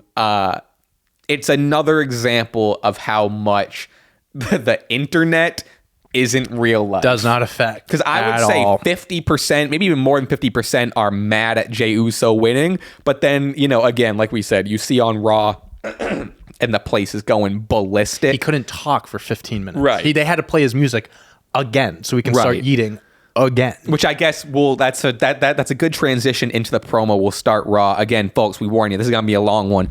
Oh yeah. I might need to take a pee break, to be honest with you. That's fair. So yes, Jey Uso comes out to start off the show, which I think was a perfect move. The place is going nuts for him. He comes out through the crowd. Play my music. He comes out to a huge pop. He gets "You Deserve It" chants, and then, like you said, the music cuts out. People are still going crazy. They're saying one more time for the yeet thing. And they restarted the music so we get one more yeet. So cool. That was the moment where I was like, oh, fuck. Yeah. He's on top of the world. The fact that he couldn't get a word out and they rolled with the punches of like the crowd's going nuts. Keep going. Turn the music back on. Holy shit. Baby, we can keep going. That's what I'm saying. A Royal Rumble win like that, like that's how you get to that next level. He was getting it was a very, very real and honest promo. You could tell. You could see how emotional he's getting. You deserve it chance. There was a moment where you could see his eyes really welling up, which again, that's why I said like if this promo goes so hand in hand now with his win. When he was coming out, first of all, the reaction perfect. In my head, I was like, he needs to nail this. Be like, I'm going to Mania. Yeet. I'm going to win the belt. Yeet. Gunther, I'm coming for you. Thank God it wasn't Thank God it wasn't just that. They let him actually be. And he fucking nailed it. It was so real. He hit it out the park. And I think I saw you tweet something like this, and my sentiment is the same, where it's like, we haven't really broken down the promo too much, but after this promo, and after how real it was, the emotion, him talking about, he started 15 years ago. He was a tag guy. In 2020, he started to venture off as a singles guy. He even kind of alluded to, like, it didn't really work out. Yeah. I wasn't ready. The crowd wasn't really into it. I didn't really nail it. Yep. And the fact that I kind of got a second wind and now everyone's with me and I'm doing it now. He said, what was his quote? He said, he didn't have it then, paused, but I got it now. Fire. So fire. If after all this and all this emotion, before Gunther came out, we'll talk about that. Yeah. But if you saw that and you didn't, at minimum, you can still not like it. Who cares? If you didn't at least get it. Yeah, 100%. You have to see the story now of what we're doing here. If you didn't at least get it. Yeah. Or be like, you know what?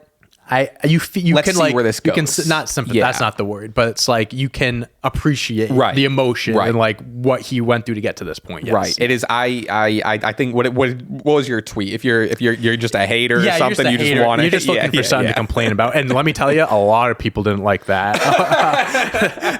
A lot of people didn't like that one. Those are the tweets I don't go look over the replies. I don't reply to anyone. I just let it do its thing, crazy. And people can fight in the comments.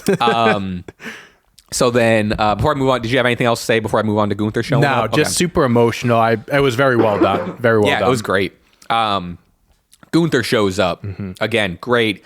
He came. He was on a mission. Yeah, he came down to the ring. He was pissed. He says, you're gonna challenge me. Great. He basically says, Jay, I've already beat you X, Y, and Z. Beating you again at Mania does nothing for my legacy. That was a crazy line. I think it's like Rollins, Punk, Roman. That would mean something, Oh, that was so good. Remind me after this. I want to talk about the John Cena press conference. Remind me after we do this segment. I want to bounce back to the Cena press conference. But yeah, perfect. He said, which I think was a lot of a lot of people who aren't on the Jey Uso train. This is their point of the match would have been bigger if it was a CM Punk, a Cena, whatever. They had Gunther just like, here, Gunther, here are a bunch of tweets. Here are a bunch of tweets. We're just going to have you read through them and just like go in the ring on Monday and just reciprocate these Gunther tweets. Said basically. It would do way more for my legacy and mean way more and be more beneficial to me if I were to face a Punk, a Cena, a Seth, a Roman. And you know what? In that moment, he's not wrong for saying that. He's not wrong for saying that. And that's why, like, and we'll finish the promo, but like, that's why I'm thinking what I got from this promo was the next 2.5 months is them, like, Jay is going to be going through the fucking ringer to like get to the best like he can be at that point to beat Gunther, or just assuming he's facing Gunther. Like it's a 2.5 months of like trials and tribulations, proving that he's worth it, like improving his ring skills, his mic skills. Like that's how I'm looking at it. But having Gunther like dig into him and basically saying what everyone that didn't want Jey Uso to win was saying was like, he was saying like, I feel like I read this. I feel like someone tweeted this at me like 2 days ago, you know? So I did like that. He says, Jay, if you choose me, every week leading to Mania is going to be hell. And then at Mania, it's going to be the biggest display of violence WWE has ever seen. He said, I'm going to put you down like a dog. Me and Taylor were watching. She goes, did you just say he's going to put him down like a diseased dog? I go, yeah. Diseased dog. She goes, did you just say diseased dog? I go, yeah. She goes, oh, that's hurtful. Holy fuck.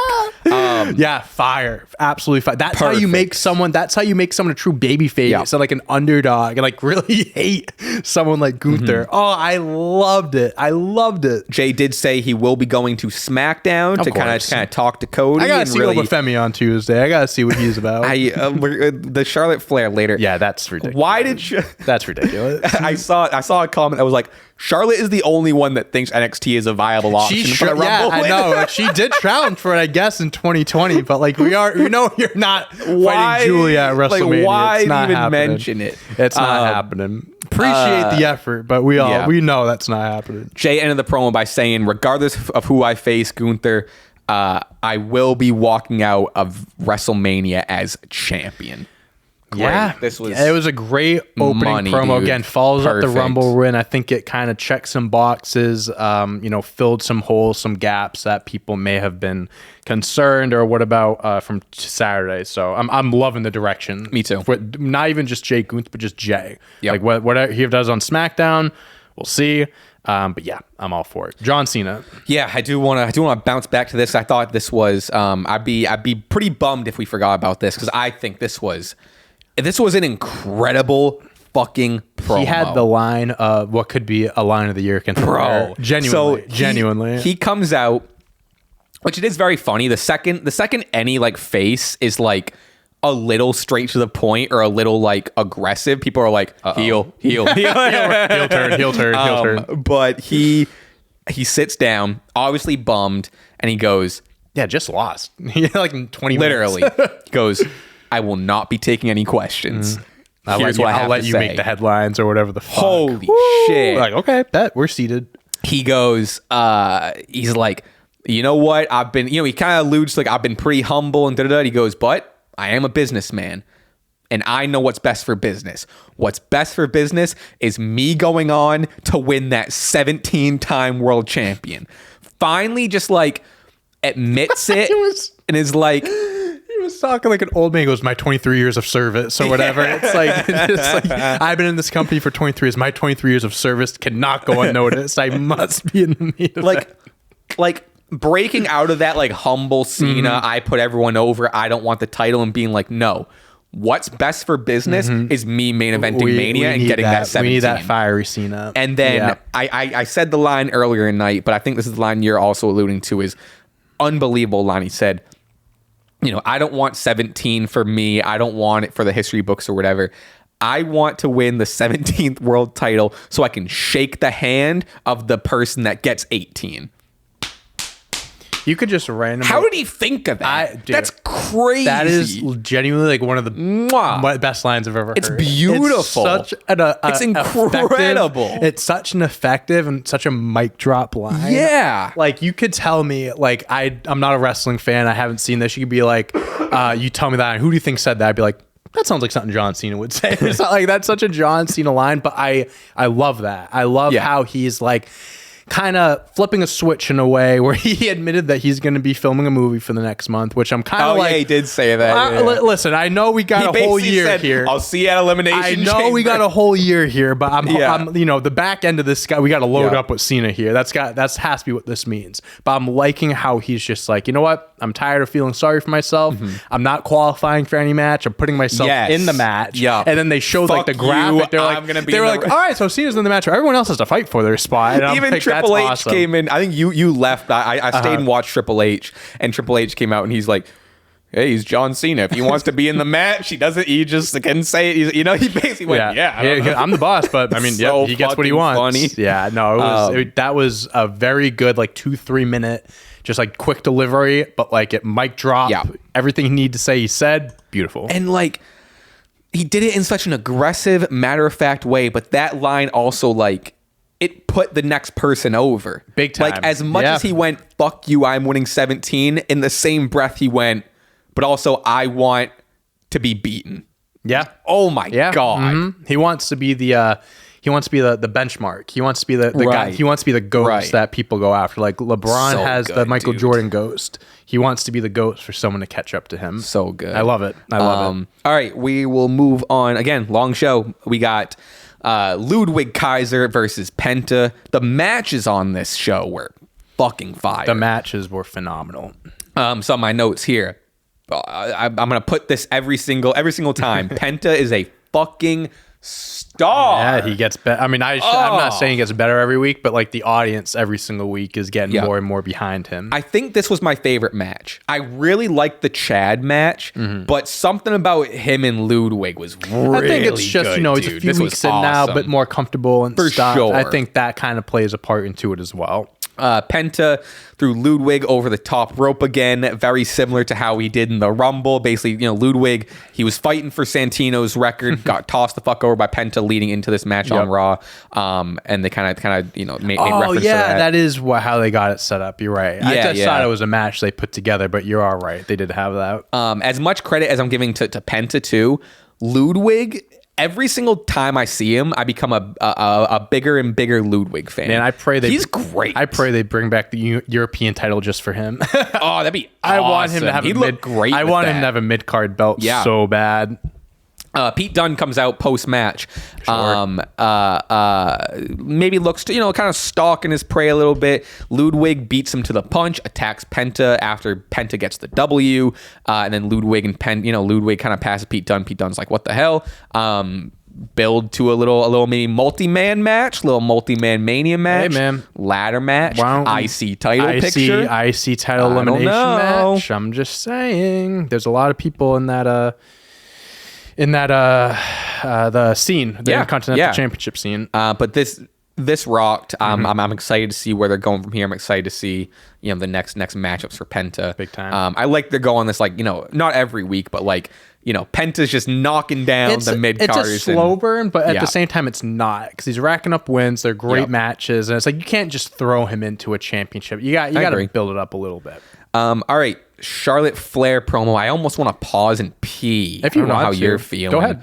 Yeah, I'm gonna pause and pee. What are we at? 129. Okay, I remember to cut this out. We'll be back. I'm gonna pause. All right, I'm back. We're back. I'm back. I re-upped some is water. Out of the system. All right, Charlotte Flair promo. A lot here. This was weird. It was weird. I didn't. At the same time as me not even liking this, I also, and me not even being the biggest fan of Charlotte winning the Rumble, I felt bad, man. Charlotte comes out, crowd immediately booing, which I didn't think she was getting immediate. It's the last time we saw her, she was a heel, so I'm kind of going off of that. But I guess I don't know. I feel like this is more of like a not fans turning on her by any means. But like, to me, this read almost as a reaction to her Rumble win, maybe that. Which I didn't think. I thought people were more upset about Jey than they were Charlotte. Yeah, definitely. I was shocked. Maybe it's just like, I don't know. It's like Charlotte, like we know what Charlotte is and stuff. And I think she's a better heel than face in general. For sure. So maybe it's kind of... Maybe people just assume she was heel. So like, right, that's what they want to see. I think that's the best side of Charlotte is when she's a heel. I agree, but then she let in with this like really I face you promo. Guys. Yeah. Yeah, like it's so good to be back. I love you guys. I had this injury. She, it goes like, it was a really dark time for me. And yeah, she was even talking about like her brother at the like on the post conference and stuff. She talked about her brother that passed, and she would always think of him and all that. And it's like, and she's like, it's I was really in a dark time in my life. I didn't think I was going to come back from this injury. And the whole crowd, boo, you suck. That one guy, like, I hope you didn't come back. Oh yeah, my, it's tough. So, and it almost seemed like she might have like pivoted a little bit in this because like she's like, oh, like she's being all sentimental, and then she's like, I missed the injury, and then she's like, I love you guys despite you booing me, I missed you. And then it seems like she almost pivoted into like a, you know what, I don't care what you guys say because regardless of the reaction, I'm still the best in the world. Right. And then she like pivoted back to like a face. It was weird. Yeah, she needs to, we need to pick one side. Yeah, one side of the coin here. And then which like regardless, I don't know, it seems like she came out there, and maybe I'm reading too much into it. It seemed like she came out there not expecting booze. Sure. And I felt, I don't know, I felt pretty bad. It seemed like she wasn't, I don't know, it seemed like she was pretty shaken. Yeah, it was a pretty weird promo. And then Rhea Ripley's music hit, and the second that hit, I was like, why didn't she lean into being a heel? Like she's not gonna be the face against Rhea. No one's gonna cheer for her. What are you, crazy? Rhea's music hits, crowd erupts. Fit was great. She was wearing either Converse or Rick Owens in the baggy cargos. She looked fucking sick. Off mic, Charlotte says, "Hello, old friend," to Charlotte. Rhea is like, "Please pick me. I beat you last time. We are 1-1 at Mania. Please pick me." And what I like about this is a different Charlotte. It's a more seasoned Charlotte. It's a returning Charlotte. It's also much totally new Rhea. Mm-hmm. Totally new Rhea. Yeah, big time. Rhea's like, pick me. Charlotte says, "Rhea, you jumped the gun. I'm gonna go shop around at NXT for some reason." And then also go to SmackDown. She was like, I'm gonna go there and see who inspires me or something. Like, I'm gonna see if NXT girls inspire me. I'm gonna see if Tiffany inspires me. She name dropped Julia. Whatever. None of these cases she's the face, because even now with Tiffany, they're like kind of leaning more into her being a face. Like, she's been getting cheered a ton. So like 1000%. In any case, Charlotte's not gonna get cheered in the feud. Yeah. It's just not gonna happen. Which again, this kind of latter half to Rhea, she definitely took the heel role. She basically said, Charlotte said, "Rhea, you're still a kid. I don't, Rhea's like, I have all the respect in the world for you. Like, part of going to war with someone is gaining respect." Yeah. Charlotte basically was like, "I don't have that for you." Then Rhea's intensity turns up again. She goes, "Pick me so I can face you at Mania, so I can beat the respect into you." This did way more for Rhea as a fighting champion than I think it did Charlotte as a Royal Rumble winner. Yeah. I'm with. Yeah, that promo was weird for Charlotte for me. It was very strange. I was like, okay, like, we know that she's floating around, but yeah, it didn't really do much for me. At this point, though, I don't know. We talked about it a little earlier. I really don't know whether she's facing Tiffany or Rhea. Yeah. I'm writing off the NXT stuff. I'm whatever. 100%. I think, because they're doing the Elimination Chamber match for the Raw side of things, which would be for Rhea's belt. So I don't know. I don't know how that's going to work. Yeah, I'm curious. Well, I'm curious. Well, I guess we'll find out. We'll see more matches. I don't know if it's going to be a cross-branded thing. That's what I'm saying. We'll find out on SmackDown maybe if there's any qualifier. If it's qualifiers on SmackDown, then it's like a mixed bag, I guess. I don't know. But I guess it's a real we'll wait and see thing. You either do like Charlotte, Tiffany, young generation, old generation, or Rhea Ripley, Charlotte 3. And I like both. I really like both. Fine with. I think I'd rather. I don't know what I'd rather now, but I'd be fine with both. I think I'd lean Yeah, at the same time, I almost gave my answer. I don't know. My gut says do the rubber match with Rhea, Charlotte. You can do Charlotte, Tiffany another time. Yeah. That's kind of what I'm leaning. Yeah, third match is too big to pass up on at Mania. We got an Iyo Rhea tease before the later qualifier with Iyo and Liv that happened later in the night. Iyo Rhea, a little, they're the buddies, kind of like, I might see you. I might be the one to see you. Liv and Raquel attack the both of them, injuring Iyo, not like permanently injuring, but beating her up a little bit before the match. Mm-hmm. We also see Sami Zayn backstage. Sees Jey. Seems mad at Jey at first because Jey, which again, so much stuff happened in the Rumble. Jey kicked Sami in the face in the fucking Rumble. Did happen. Jey apologized for kicking Sami in the Rumble. Sami, breaks his face like, "Oh, I'm just kidding. I'm not mad, man. I'm happy for you." Gives him a hug. They do the handshake. He says, "I love you." At first, obviously, before like what happened later in the show, I was like, "Ooh, could Sami be faking it?" I don't know. Karrion Kross showed up for some fucking reason. Sami's like, "You keep showing up, we're gonna have a problem." Whatever. I appreciate WWE trying to have Karrion Kross middle with with all these main eventers, but I don't know what they're doing. I don't know. I don't know. I'm gonna move on before I say something. Yeah, mean. that's fine. Oh my god. This I loved. New Day versus Rey Mysterio and Dragon Lee. The New Day come out with a new theme, a new look, brand new graphics that are Mortal Kombat inspired. This was fucking awesome. I love their new theme. I don't like the new song. You don't like it? No way. Right off rip when they go, "It's your boys, the New Day," and then the song starts. That's like a typical Def Rebel. Like that's like if John Cena, "You can't see me."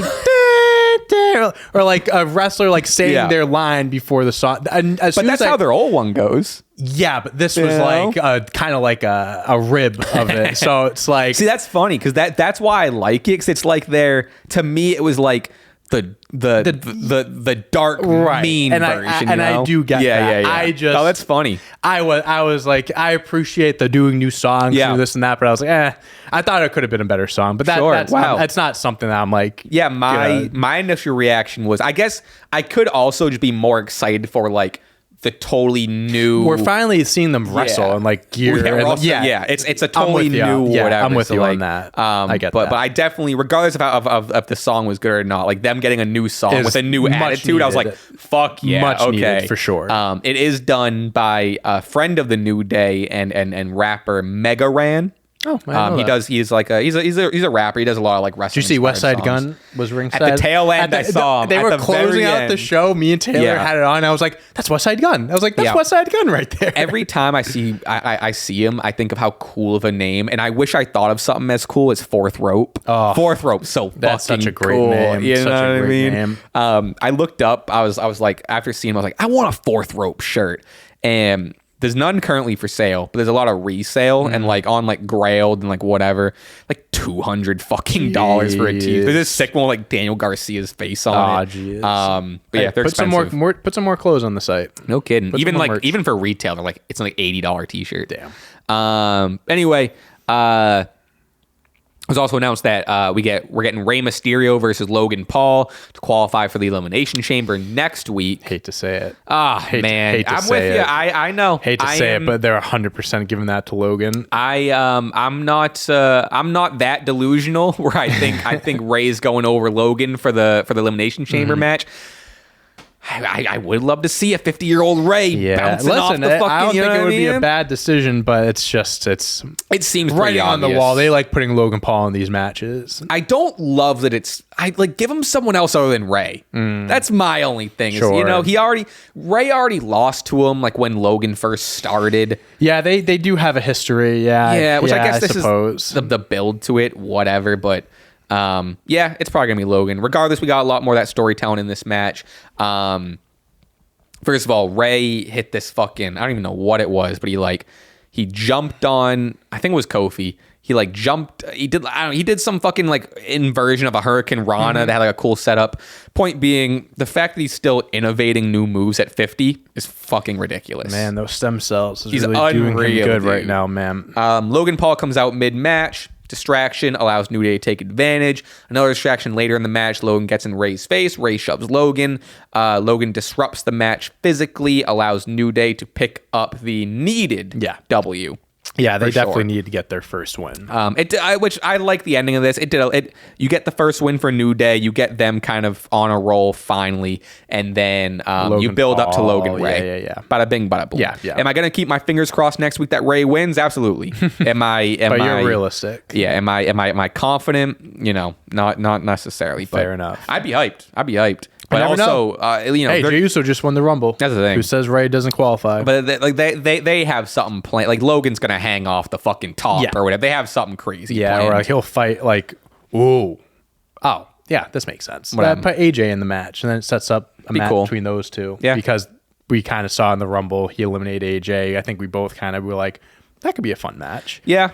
Kind of tough for AJ, but that would be a fun match. Yeah, I hope. I think I saw something on like Reddit where someone's like, so AJ's eating the Logan Paul match this year. He's the one that has to deal with him. I do like to imagine like backstage, all the guys are like, please don't give me the Logan match. Please. Hey man, you're gonna have the Logan match all right, this year. AJ, you're up. Like, everyone's like, yes. Fuck, I gotta take the Logan match. Man, poor AJ. This led into, we got Lyra Valkyria, this didn't lead into announced. Lyra Valkyria versus Bayley next week to qualify for Elimination Chamber. That's going to be fun. They hyped this up with a really cool promo package. And then that led into Liv Morgan versus Iyo Sky to qualify for the Elimination Chamber. This was a banger. Like I said, all the matches delivered. This was a really good match. Really good night of matches. A couple notes here is they both pulled out some fucking killer move. Like they both went in their bag. They have fantastic chemistry. I think this is another example of Liv proving how underrated and underappreciated she is in ring. I don't think she gets the credit she deserves in ring. Mm-hmm. I think she's so good. I really do. I agree. She hit this she attempted this over the top rope sunset flip. She didn't deliver on it, but it was fucking crazy. She hits a mid-air code breaker on Iyo. Iyo selling everything like she got shot with a fucking gun. Yep. Raquel got involved a few times. That led to Rhea Ripley coming out to kind of even the playing field. Unfortunately, to Io's demise, Liv started attacking. Rhea hits Liv, causing the DQ. Liv won the match. Liv wins, advances to the Elimination Chamber. She put out a tweet. She was like, "Don't get mad at me for that." She goes, "I can hit whoever I want. She can't hit me." Yeah. So whatever. It was funny. Rhea was a little distraught, causing her buddy the loss. Iyo had some words for her after the match. Iyo walks out, kind of giving Rhea the cold shoulder.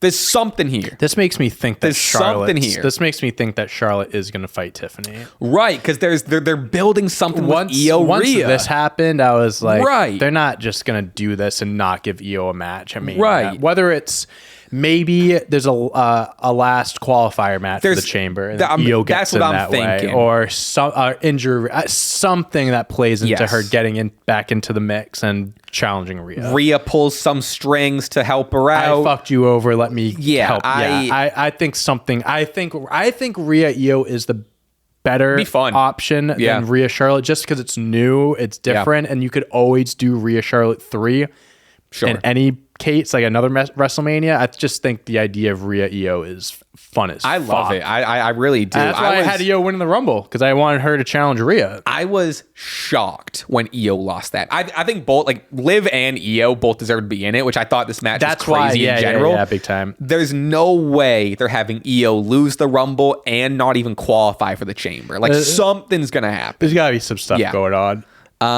We got we're gonna breeze over. We're going long for sure. We're gonna breeze over some stuff. Pretty funny. Chad Gable backstage, where he was basically like, he's leaving his crew for a little bit because he needs to go off into the mountains to learn the dark arts of lucha libre. When he comes back, he wants to see the Creed brothers with gold and Ivy with gold. It was very I must go. My planet needs me. Yeah. Sort of like, it was funny. Yeah, it was funny. I wonder where that's going to lead to. I guess, yeah, I don't know. I'd like it. I mean, Penta and Ray being involved in that maybe IC chase, get Chad in there and that multi-man. I don't know. Did they get moved to Smack? No, they didn't get moved to SmackDown. Who? They must not have American Made because they were on Raw. So they must not have been moved to SmackDown. For some reason, I thought they did. But. Adam Pearce announces, again, breezing through this stuff. Adam Pearce announces AJ Styles will be on Raw.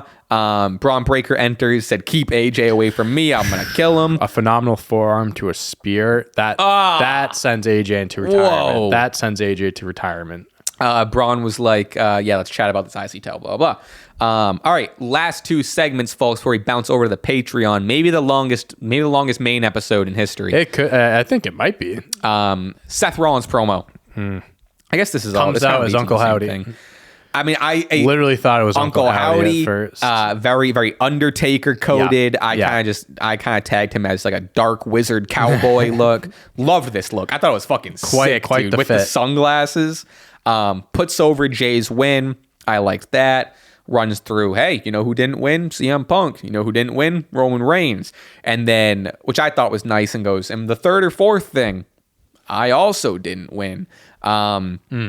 He, like you mentioned, again, they've been talking about on commentary, they're selling that Roman is out indefinitely because of the stomp. The double stomp was fucking crazy work. That's what I love that he ran back and stomped him again on the steps. Intense and hatred. Seth announced that next week we're getting Seth versus Finn Balor to qualify for the EC. Right, man. Poor Finn. Yeah. Poor Finn. Tells Sami Zayn to come out. He has some words for him. This I thought was fucking cool. This was really great. He goes, it was just like, well, I'll get to it. He says, he goes, I know how much you hate. You hide it. I know how much you hate Punk. You hate Punk just like I hate Punk. You need to beat him to qualify for the thing. To me, this was, I'm curious how you read it. Mm-hmm. To me, this was, obviously, you know, Seth hates Punk so much. Mm-hmm. Seth has a qualifier. Seth is confident he's going to be in the Elimination Chamber. He's saying to Sami, please beat this fucking guy because I don't want to see him in the chamber. Mm-hmm. Please beat, sorry, I spelled it. Please fucking beat him. Because for me, I'm so sick of him, and so he's just gaslighting him. And he kept saying like, "You're better than CM Punk, like you're levels ahead of him and stuff like that." He's like, "Come on, like walking out the ring all hyped up, like come on." He was like, "Let's go, let's go." It was so funny. It was so hyped. Yeah, I definitely looked at it as like a gaslighting type of thing, where he's like, "I hate CM Punk so much that everyone else has to hate him as much as I do," type of thing. And it's like, yeah, I do like, because we haven't gotten heel Seth yet, but like each week we're getting little, like obviously him attacking Roman and Punk, even though there's like dark history there. It's like that's showing a side. Then like this, like each week we're getting just a little bit. We're definitely slowly building up to it because I don't think you have to rush into it. Mm-hmm. But like we're getting closer and closer and closer. Even like him just coming out in the all black too was like little things like that. Punk's music hits as Seth was leaving. Naturally, and it's so perfect. I like how they connect everything, bro, at Netflix. It's fun, isn't it? It's really fun. It's just the show's always going. Yeah, it's always going. The cameras lead into the next segment and whatever. I also love that for these two, the second they see each other, it's immediately on site. On site. So like they saw each other instantly. Just Seth takes his coat off. He's like, "All right, let's do this." They scrap a little bit. The intensity in Punk's face was really nice. They're shouting at each other, whatever. Love the pink gear. Love the old great. Macho Man gear. The second I saw him in the pink gear, I was like, well, Punk's not fucking losing this. Yeah, he's winning. This led into CM Punk versus Sami Zayn to qualify for the Elimination Chamber. Can I say something? Oh, go ahead. Best match of the Netflix era.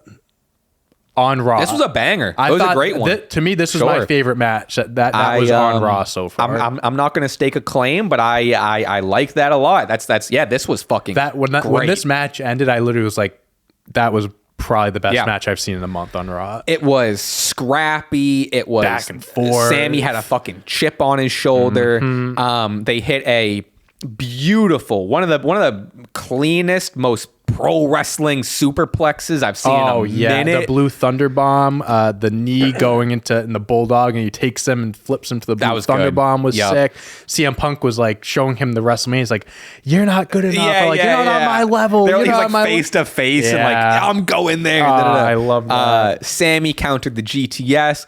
Punk dodged the haluva kick. Like, go ahead. Crazy spot. The fact sick, that he just immediately reversed the reverse like so within 2 seconds. I was like, I feel like I've never seen that, because obviously I'm expecting haluva kick, maybe he kicks out and like they keep it going, but for him to reverse it like that was so clean. He was like walking to the corner and then thought Sammy was down. Him coming. Sammy sprinted at him and he just hit like a fucking whoop, like a turn. It was like literally all in one motion, just running, quick spin, and that wasn't even the end. And then he went for the GTS revert. And then like they had a few other spots. Yeah. Oh, I loved that. Yeah, I loved it. I'm with you. This was awesome. That was to me when that happened. I was like, this is fucking that's the one. This is it right now. Punk got the win.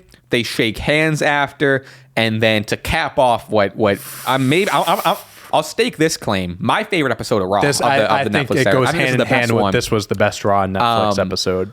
Punk wins. Boom. Handshake. Kevin Owens runs in. Hits Sami from behind, so Sami goes into Punk, which I hope they don't do like the Punk being like you hit me. Yeah, I hope they don't do that. Punk's a realist. I don't think he'll do that. Kevin Owens with the gash on his fucking eye is beating down Sami, leads into Kevin Owens hitting Sami Zayn with the package pile driver dead center in the ring. With some meaning behind that. It's like, Sami, we've done this a million times. Like, I'm going to do this a little bit more legit than if I did it on Randy or something like that. You know what I mean? The bounce, bro, the way he jumped and hit it, I'm like, this is it. This is perfect. I'm so happy they jumped into it right after the Rumble too. Don't waste any time. Folks, there's your Mania match. Yeah. Kevin Owens versus Sami Zayn. We kind of wondered if it would happen, if it'd be for a title, whatever. It's fucking perfect. And it like going from like Kevin already kind of being pissed, but also manipulative with Sami. Sami not really sure who he's gonna side with. Sami like didn't do anything wrong in the match. Again, she was just a bystander. I want to be clear. This goes all the way back to what we were talking about earlier. We understand. Yes, we know that Sami Zayn not doing anything led to this. It made Kevin mad because Sami's supposed to be his because friend. They had the promo last week where Kevin also brought it up again about helping him and stuff. Like, we knew the repercussions. We knew what could happen. We're following along. I love that ending, and I'm so happy again that they didn't wait. Like Kevin, they could have had Kevin like be gone for 2 weeks to kind of recover from his injuries, but the fact they have him show up 2 nights later, beaten the fuck up because of how angry he is at his friend Sami Zayn.